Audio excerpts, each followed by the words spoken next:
हाय बच्चों, आज हम एड ग्रेड पुस्तिका के अंतर्गत कक्षा 8वीं विज्ञान के पाठ 6 दहन एवं ज्वाला के प्रश्नोत्तरों के बारे में पढ़ेंगे, जिसके अंतर्गत प्रश्न पहला है, दहन किसे कहते हैं? नीचे दिए गए पदार्थों में से दाह एवं अदाह पदार्थों को पहचान कर लिखिए।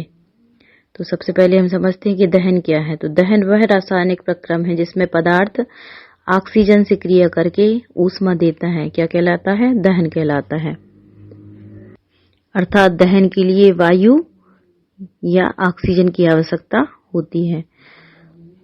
और दाह पदार्थ क्या कहलाते? दाह पदार्थ जिनका दहन हो सकता है, जो जल सकते हैं। अदाह जो जल नहीं पाते। तो इनमें से अपन को छांटना है। तो दाह पदार्थ कौन से हो जाएंगे? इनमें से लकड़ी, कागज, मिट्टी का तेल, कास्ट, कोयला, ये जल जाते हैं, है ना। और अदाह पदार्थ कौन से कहलाएंगे? जिनका दहन नहीं हो सकता। तो ये अपन को दिए गए उनमें से छांटना है।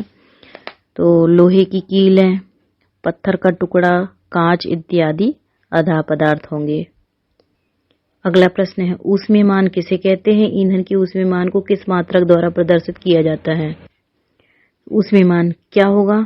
किसी ईंधन के 1 किलोग्राम के पूर्ण दहन से प्राप्त ऊर्जा की मात्रा उसका क्या कहलाती है? ऊष्मीयमान कहलाती है। इसका मात्रक होगा किलोजूल प्रति किलोग्राम। अगला प्रश्न है, क्या कारण है कि कागज का टुकड़ा सरलता से आग पकड़ लेता है जबकि लकड़ी का टुकड़ा सरलता से आग नहीं पकड़ता? इसका आंसर होगा, किसी पदार्थ को जलने के लिए कम ताप की और किसी को जलने के लिए अधिक ताप या ऊष्मा की आवश्यकता होती है। चूंकि कागज के टुकड़े का ज्वलन ताप कैसा होता है? कम होता है, इसलिए वह सरलता से आग पकड़ लेता है।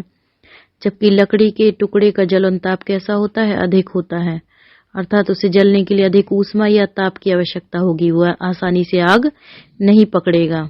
यही कारण है कि वह सरलता से आग नहीं पकड़ेगा। अगला प्रश्न है, मोटर वाहनों में ईंधन के रूप में डीजल और पेट्रोल के स्थान पर सीएनजी का अधिक उपयोग करना क्यों उपयुक्त है? तो मोटर वाहनों में ईंधन के रूप में डीजल और पेट्रोल के स्थान पर सीएनजी का उपयोग करना निम्न कारणों से उपयुक्त है। सीएनजी सल्फर और नाइट्रोजन के ऑक्साइडों का उत्पादन अल्प मात्रा में करती है ना। पेट्रोल डीजल की तुलना में ये सीएनजी सस्ती भी होती है। इससे निकलने वाला धुआं पर्यावरण को किसी तरह से नुकसान नहीं पहुंचाता, है ना। और यह वाहन के इंजन की क्षमता को भी बढ़ाती है। इसलिए कई कारण हैं जिससे हम कह सकते हैं कि सीएनजी डीजल और पेट्रोल की अपेक्षा अधिक उपयोगी है। अगला प्रश्न है, आदर्श ईंधन के लक्षण बताइए। तो आदर्श ईंधन एक अच्छा ऐसा ईंधन है जो अच्छा ईंधन हो, तो उसके लक्षण हो जाएंगे, इसका ऊष्मीयमान उच्च होना चाहिए, है ना, तभी वो आसानी से आग पकड़ेगा। दूसरा, आसानी से जलने वाला होना चाहिए। दहन ताप भी उसका उच्च होना चाहिए। सस्ता और सहज अर्थात सरलता से उपलब्ध होना चाहिए। जलने के उपरांत कोई भी अवांछनीय पदार्थ नहीं छोड़ना चाहिए, अर्थात कोई भी अपशिष्ट पदार्थ, धुआं वगैरह ना छोड़े। वो कौन सा ईंधन होगा? आदर्श ईंधन। अगला प्रश्न है, अम्ल वर्षा होने का क्या कारण है? तो कोयले और डीजल के दहन से सल्फर डाइऑक्साइड गैस निकलती है। यदि हम कोयला और डीजल का दहन करें या जलता है जब, तो कौन सी गैस निकलती है? Sulphur dioxide. यह अत्यंत दम घोंटने वाली और संक्षारक होती है। इसके अतिरिक्त पेट्रोल इंजन नाइट्रोजन की गैसीय ऑक्साइड छोड़ते हैं। सल्फर और नाइट्रोजन की ऑक्साइड जब वर्षा के जल में घुल जाते हैं तब इस प्रकार की बारिश होती है, घुल जाते हैं तो ये अम्ल बनाते हैं। तो जब ये सब मिलके ऑक्साइड मिलके जब बारिश करते हैं तो वो कौन सी बारिश कहलाती है? अम्लीय वर्षा कहलाती है। ये अम्लीय वर्षा फसलों को, भवनों को, मृदा को, जीव जंतु सभी के लिए कैसी होती है? हानिकारक होती है। अगला प्रश्न है, विद्युत उपकरण एवं पेट्रोल से लगी आग पर किस प्रकार नियंत्रण किया जा सकता है? इसका आंसर होगा, विद्युत उपकरण और पेट्रोल से लगी आग के लिए कार्बन डाइऑक्साइड अर्थात CO2 कैसा है? एक अच्छा अग्निशामक है। क्योंकि CO2 कैसी होती है? ऑक्सीजन से भारी होती है। तो ये आग को क्या करती है? कंबल की तरह लपेट लेती है।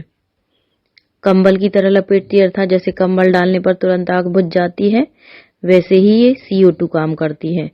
इससे ईंधन और ऑक्सीजन के बीच का संपर्क टूट जाता है, क्योंकि ईंधन को क्या नहीं मिल पाती, ऑक्सीजन, और दहन किसकी उपस्थिति में होता है, ऑक्सीजन की उपस्थिति में।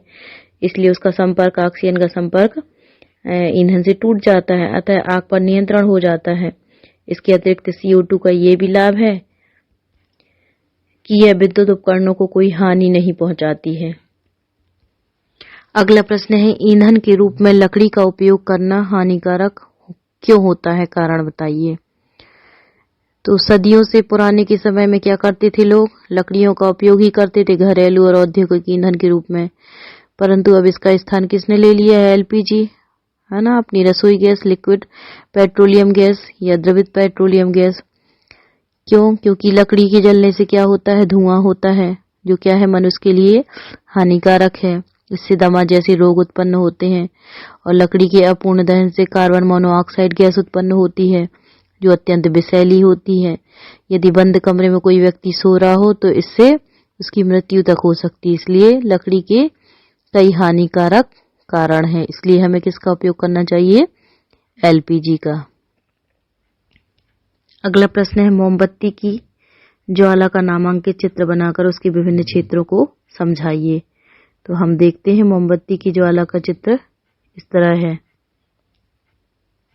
इसमें हम देख सकते हैं कि मोमबत्ती का चित्र है। तो इसमें जो मोमबत्ती का धागा रहता है बीच में, वो कैसा दिखाई देता है अपन को, काला टाइप का। तो वो कौन सा क्षेत्र हो गया मोमबत्ती की ज्वाला का, आंतरिक क्षेत्र, काला वाला भाग। तो ये कैसा होता है, सबसे कम गर्म होता है। और उसके बीच में जो मध्य वाला भाग है वो कैसे कलर का दिखाई देता है हमें, पीले कलर का। मतलब वहां कौन सा दहन हो रहा है, आंशिक दहन।